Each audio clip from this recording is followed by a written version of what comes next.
Oke semuanya, kembali lagi bersama Pras TV. Nah, di video kali ini kita akan melanjutkan spoiler Swallow Star.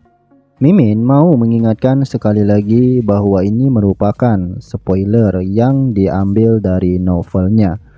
Dan mungkin akan ada perbedaan dengan yang ada di animasi Donghua-nya, seperti halnya nama karakter, dan juga yang lainnya.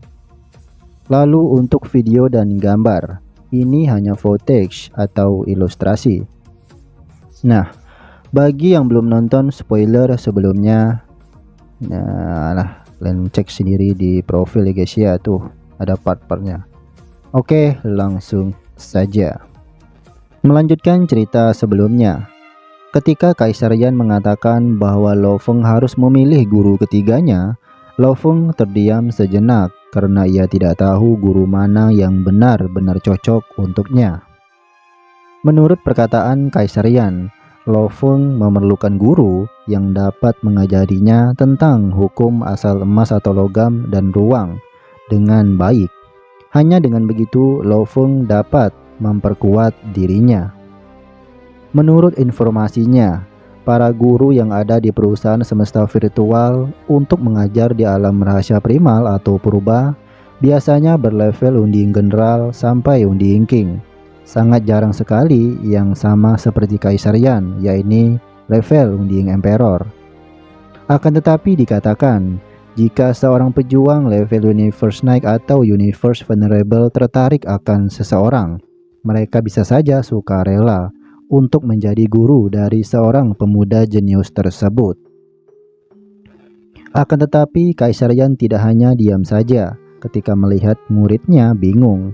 Ia segera menyarankan satu nama, yaitu Bu Bulu, yang sepertinya kenalan dari Kaisar Yan. Hubungan Lo Feng dan Kaisar Yan terbilang dekat, apalagi di saat Lo Feng memilih tablet 9 alam semesta. Akan tetapi mereka berdua tidak bisa terus-menerus untuk berjumpa, dan hanya sesekali saja. Ini dikarenakan Kaisar Yan merupakan seseorang yang penting di perusahaan semesta virtual dan cukup sibuk. Berbeda dengan guru yang sengaja ditempatkan di alam rahasia primal nantinya, mereka akan dapat terus mengajar dan memberikan informasi kepada Lo Feng. Dengan begitu tentu saja hubungan mereka mungkin lebih dekat lagi. Kaisar Yan menyarankan Lo Feng untuk segera mengirim pesan kepada Bu Bulu dengan segera, agar nantinya ia dapat melihat isi pesan Lo Feng dan mempertimbangkannya. Seperti yang dikatakan Kaisar Yan, Bu Bulu merupakan seorang pejuang level unding king yang hampir sama kuatnya dengan seorang pejuang level unding emperor seperti Kaisar Yan. Dengan kekuatan seperti itu, seseorang sudah dapat menempatkan namanya di alam semesta ini. Bahkan ini ribuan kali lebih kuat daripada Master Hu Yanbo. Ketika mendengar itu, Lo Feng mendengarkan baik-baik perkataan gurunya, dan ia juga mengingat bahwa dulunya, yaitu masternya Hu Yanbo, juga dibunuh oleh seseorang dengan kekuatan di level unding king. Lalu singkat cerita, setelah hari ketiga, akhirnya Bu Bulu membalas pesan Lo Feng dan ia bersedia untuk menjadi guru Lo Feng di alam semesta primal atau purba. Kemudian pada hari ke-10, akhirnya Dylan menyampaikan pesannya kepada Lo Feng bahwa Bu Bulu telah tiba. Dengan mendengar itu, Lo Feng segera menemui Bu Bulu dan langsung menyapanya dengan membungkukkan memberi hormat. Bu Bulu ini mirip seperti seseorang dwarf yang memiliki jenggot lebat. Ya, kita sebut saja sebagai guru Bubu Jenggot ya guys ya. Bubu Jenggot menatap ke arah Dylan dan Dylan pun juga membungkuk memberi hormat. Menurut perkataan Bubu Jenggot, ia sebenarnya tidak terlalu pandai mengajari murid. Maka dari itu, ia sekarang akan mencoba mempraktekkan beberapa gerakan yang dimilikinya. Dan di gerakan itu juga akan mengandung kekuatan hukum asal logam dan ruang. Nama gerakan ini disebut sebagai teknik cakaran. Mendengar itu, Lo Feng menganggukkan kepalanya dan bersemangat. Karena di mode tanduk emasnya, Lo Feng dapat menggunakan teknik cakaran sebagai teknik terkuatnya.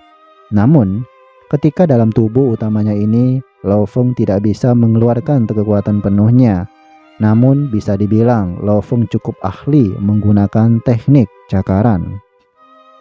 Ketika melihat Lo Feng yang seperti itu, Bubu Jenggot tersenyum dan segera mencoba melihat sampai mana pemahaman Lo Feng tentang hukum asal logam dan ruang.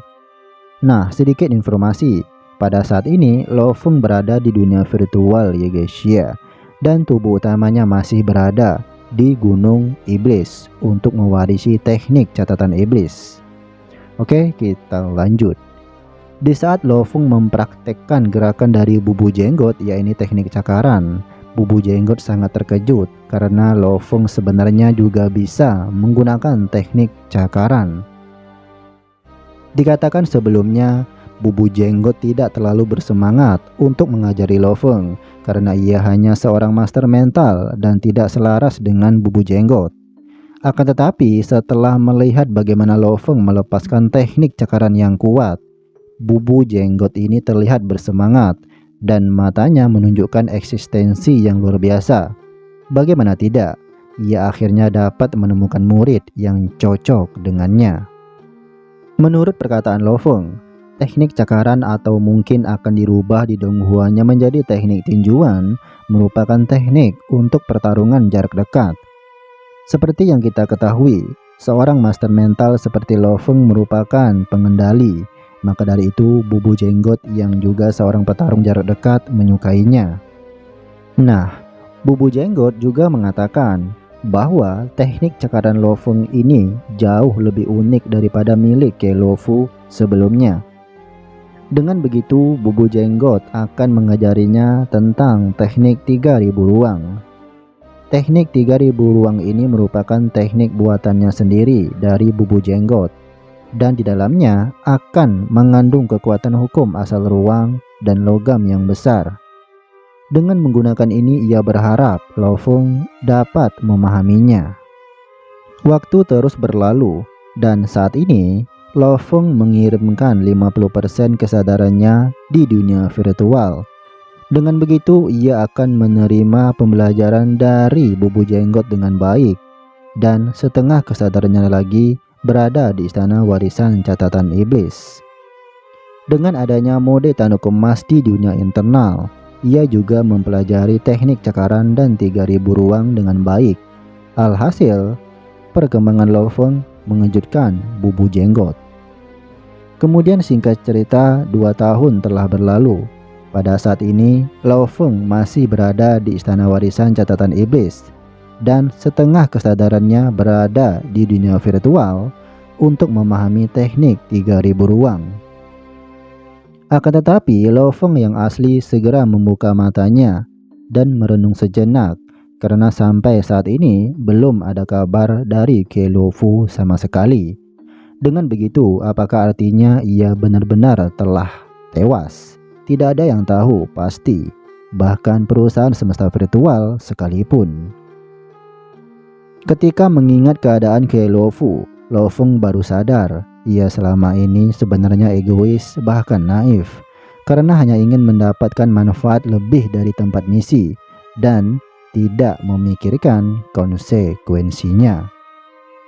Jika keberuntungan seseorang sangat bagus, maka mereka akan mendapatkan kesempatan yang lebih.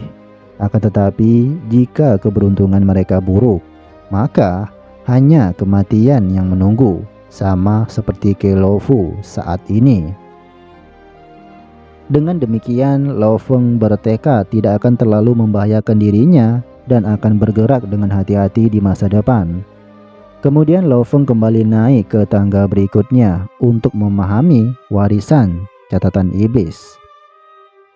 Seperti yang dijelaskan sebelumnya, teknik catatan iblis merupakan teknik yang bertujuan untuk meningkatkan jiwa. Dengan begitu, karena jiwa Lo Feng sudah sebanding dengan pejuang level tuan domain dan berbentuk semacam bola kristal itu juga menampilkan warna keemasan ketika Lo Feng terus naik ke tangga berikutnya lagi.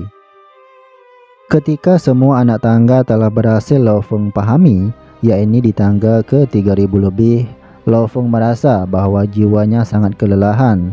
Dengan begitu, kendali atas tubuhnya mulai menghilang. Alhasil membuat Lo Feng tertidur. Lalu setelah bangun dari tidurnya, Lo Feng saat ini tidak lagi berada di dalam ruang utama istana, melainkan di bagian tengahnya dekat pintu masuk. Nah, karena sudah keluar dari ruang warisan, Babata akhirnya dapat kembali berkomunikasi dengan Lo Feng. Ia mengatakan bahwa 5 jam yang lalu, sebuah energi putih membawa Lo Feng keluar dari dalam warisan. Dengan itu artinya, Babata menyebutkan, artinya warisan telah diambil oleh Lo Feng atau telah berakhir. Babata juga menyebutkan bahwa Lo Feng telah tertidur selama 30 hari penuh tanpa makan dan minum ya guys ya. Dasar kebu ireng si Lo Feng karena mampu tidur selama sebulan penuh. Dengan begini Lo Feng akhirnya telah berhasil menerima bagian pertama dari teknik catatan iblis. Ia sangat senang karena merasa jauh lebih kuat daripada beberapa tahun lalu. Tidak hanya itu, Lo Feng juga merasa dapat menyerap kristal darah lagi di mode tanduk emasnya. Seperti yang dijelaskan sebelumnya, kristal darah yang didapat oleh Lo Feng di dunia sungai darah merupakan salah satu item berharga, bahkan itu bagi perusahaan semesta virtual.